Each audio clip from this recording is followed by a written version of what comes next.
We are going to continue with the last night from The Strange Case of Dr. Jekyll and Mr. Hyde. Poole has shown up at Mr. Utterson's door, telling him something awful is going on. They are now going to storm the cabinet that Dr. Jekyll has himself locked up inside. The lawyer took that rude and weighty instrument into his hand and balanced it.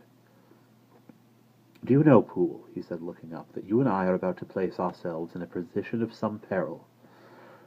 "You may say so, sir, indeed," returned the butler. "It is well, then, that we should be frank," said the other.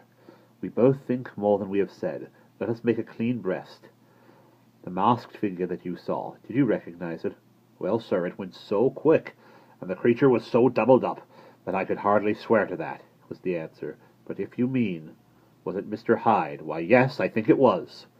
You see, it was much of the same bigness, and it had the same quick light way with it.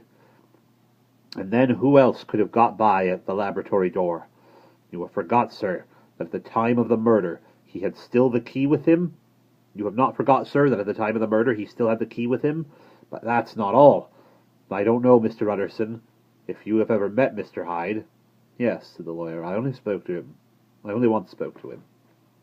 "Then you must know as well as the rest of us that there was something queer about the gentleman, something that gave a man a turn. I don't know rightly how to say it, sir, beyond that you felt in your marrow kind of cold and thin." "I own I felt something of what you describe," said Mr. Utterson. "Quite so, sir," returned Poole. "Well, then, that masked thing, like a monkey, jumped out from among the chemicals and whipped into the cabinet. It went down my spine like ice. Oh, I know it's not evidence, Mr. Utterson. I'm book-learned enough to know that.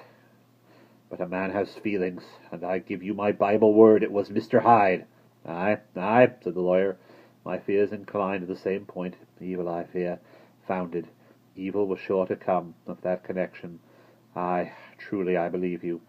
I believe poor Harry is killed, and I believe his murderer, for what purpose God alone can tell, is still lurking in his victim's room. Well, let our name be vengeance. Call Bradshaw." The footman came at the summons, very white and nervous. "Pull yourself together, Bradshaw," said the lawyer. "This suspense, I know, is telling upon all of you, but it is now our intention to make an end of it. Poole here and I are going to force our way into the cabinet. If all is well, my shoulders are broad enough to bear the blame meanwhile, lest anything should really be amiss, or if any malefactor seek to escape it by the back. You and the boy must go round the corner with a pair of good sticks and take your post at the laboratory door. We give you 10 minutes to get to your stations." As Bradshaw left, the lawyer looked at his watch. "Now, Poole, let us get to ours," he said, and taking the poker under his arm, led the way into the yard. The scud had banked over the moon, and it was now quite dark. The wind, which only broke in puffs and draughts into that deep well of building, tossed the light of the candle to and fro about their steps, until they came into the shelter of the theatre, where they sat down silently to wait. London hummed solemnly all around, but nearer at hand the stillness was only broken by the sounds of a footfall moving to and fro along the cabinet floor. "So it will walk all day, sir," whispered Poole. "Aye, and the better part of the night. Only when a new sample comes from the chemist's there's a bit of a break. Aye, it's an ill conscience that's such an enemy to rest. Aye, sir, there's blood foully shed in every step of it, but hark again, a little closer. Put your heart in your ears, Mr. Utterson, and tell me, is that the doctor's foot?" The steps fell lightly and oddly, with a certain swing. For all they went so slowly, it was different indeed from the heavy creaking tread of Henry Jekyll. Utterson sighed. "Is there never anything else?" he asked. Poole nodded. "Once," he said. "Once I heard weeping." "Weeping? How's that?" said the lawyer, conscious of a sudden chill of horror. "Weeping, like a woman or a lost soul," said the butler. "I came away with that upon my heart, that I could have wept too." But now the 10 minutes drew to an end. Poole disinterred the axe from under a stack of packing straw. The candle was set upon the nearest table to light them to the attack, and they drew near with bated breath to where that patient foot was still going up and down, in the quiet of the night. "Jekyll," cried Utterson in a loud voice, "I demand to see you." He paused a moment, but there came no reply. "I give you fair warning. Our suspicions are aroused, and I must and shall see you," he resumed, "if not by fair means, then by foul. If not of your consent, then by brute force." "Utterson," said the voice, "for God's sake have mercy." "Ah, that's not Jekyll's voice. It's Hyde's," cried Utterson. "Down with the door, Poole." Poole swung the axe over his shoulder. The blow shook the building, and the red baize door leaped against the lock and hinges. A dismal screech, as of mere animal terror, rang from the cabinet. Up went the axe again, and again the panels crashed and the frame bounded. 4 times the blow fell, but the wood was tough and the fittings were excellent workmanship, and it was not until the 5th that the locks burst and the wreck of the door fell inward on the carpet. The besiegers, appalled by their own riot and the stillness that had succeeded, stood back a little and peered in. There lay the cabinet before their eyes in the quiet lamplight, a good fire glowing and chattering on the hearth, the kettle singing its thin strain, a drawer or two open, papers neatly set forth on the business table, and nearer to the fire the things laid out for tea. The quietest room, you would have said, but for the glazed presses full of chemicals, the most commonplace that night in London. Right in the midst there lay the body of a man, sorely contorted and still twitching. They drew near on tiptoe, turned it on its back, and beheld the face of Edward Hyde. He was dressed in clothes far too large for him, clothes of the doctor's bigness. The cords of his face still moved with a semblance of life, but life was quite gone, and by the crushed phial in the hand, and the strong smell of kernels that hung upon the air, Utterson knew that he was looking at the body of a self-destroyer. "We have come too late," he said sternly. "Whether to save or punish, Hyde is gone to his account, and it only remains for us to find the body of your master." The far greater proportion of the building was occupied by the theatre, which filled almost the whole ground story, and was lighted from above, and by the cabinet, which formed an upper story at one end and looked upon the court.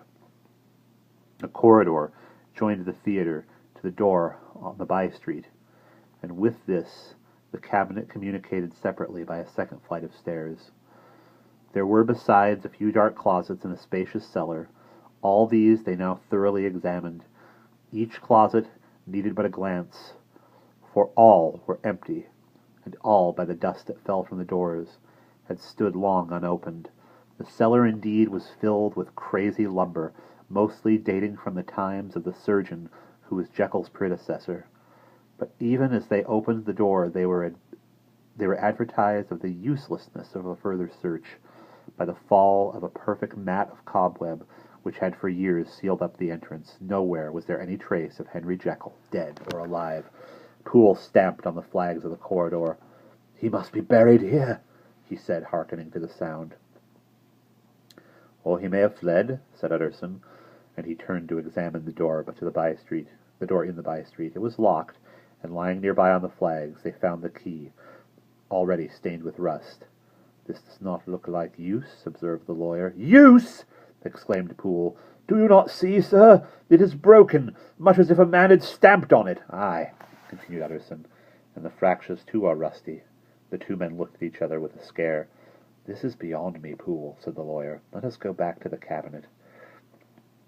They mounted the stair in silence, and still with an occasional awestruck glance at the dead body, proceeded to move thoroughly to examine the contents of the cabinet. At one table there were traces of chemical work, various measured heaps of some white salt being laid on glass saucers, as though for an experiment in which the unhappy man had been prevented. "That is the same drug that I was always bringing him," said Poole, and even as he spoke the kettle with a startling noise boiled over. This brought them to the fireside, where the easy-chair was drawn cosily up, and the tea-things were stood ready to the sitter's elbow, the very sugar in the cup. There were several books on a shelf. One lay beside the tea things, open, and Utterson was amazed to find it a copy of a pious work, for which Jekyll had several times expressed a great esteem, annotated in his own hand, with startling blasphemies. Next, in the course of their review of the chamber, the searchers came to the cheval glass, into whose depths they looked with an involuntary horror. But it was so turned as to show them nothing but the rosy glow playing on the roof, the fire sparkling in 100 repetitions along the glazed front of the presses, and their own pale and fearful countenances stooping to look in. "This glass has seen some strange things, sir," whispered Poole. "And surely none the stranger than itself," echoed the lawyer, in the same tones. "For what did Jekyll—" He caught himself up at the word with a start, and then, conquering his weakness, "What could Jekyll want with it?" "You may say that," said Poole. Next they turned to the business table. On the desk, among the neat array of papers, a large envelope was uppermost, and bore in the doctor's hand the name of Mr. Utterson. The lawyer unsealed it, and several enclosures fell to the floor. The first was a will, drawn in the same eccentric terms as the one he had returned 6 months before, to serve as a testament in case of death, and as a deed of gift in case of disappearance. But in place of the name of Edward Hyde, the lawyer, with indescribable amazement, read the name of Gabriel John Utterson. He looked at Poole, and then back at the paper, and last of all at the dead malefactor stretched upon the carpet. "My head goes round," he said. "He has been all these things in possession. He had no cause to like me. He must have raged to see himself displaced. And he has not destroyed this document." He caught up the next paper. In a brief note of the doctor's hand, it was a brief note of the doctor's hand, and dated at the top. "Oh, Poole!" the lawyer cried. "He was alive and here this day! He cannot have been disposed of in so short a space. He must be still alive. He must have fled, and then— why fled, and how? And in this case, can we venture to declare this suicide? Oh, we must be careful. I foresee that we may yet involve your master in some dire catastrophe." "Why don't you read it, sir?" said Poole. "Because I fear," replied the lawyer solemnly. "God grant I have no cause for it." And with that he brought the paper to his eyes and read as follows: "My dear Utterson, when this shall fall into your hands, I shall have disappeared, under what circumstances I have not the pretension to foresee. But my instinct, and all the circumstances of my nameless situation, tell me that the end is sure to be, and must be early. Go then, and first read the narrative which Lanyon warned me he was to place in your hands, and if you care to hear more, turn to the confession of your unworthy and unhappy friend, Henry Jekyll." "There was a third enclosure?" asked Utterson. "Here, sir," said Poole, and gave into his hands a considerable packet, sealed in several places. The lawyer put it in his pocket. "I would say nothing of this paper. If your master has fled or is dead, we must at least save his credit. It is now 10. I must go home and read these documents in quiet, but I shall be back before midnight, when I shall send for the police." They went out, locking the door of the theatre behind them, and Utterson, once more leaving the servants gathered about the fire in the hall, trudged back into his office to read the 2 narratives in which the mystery was now to be explained. And that is the end of that section.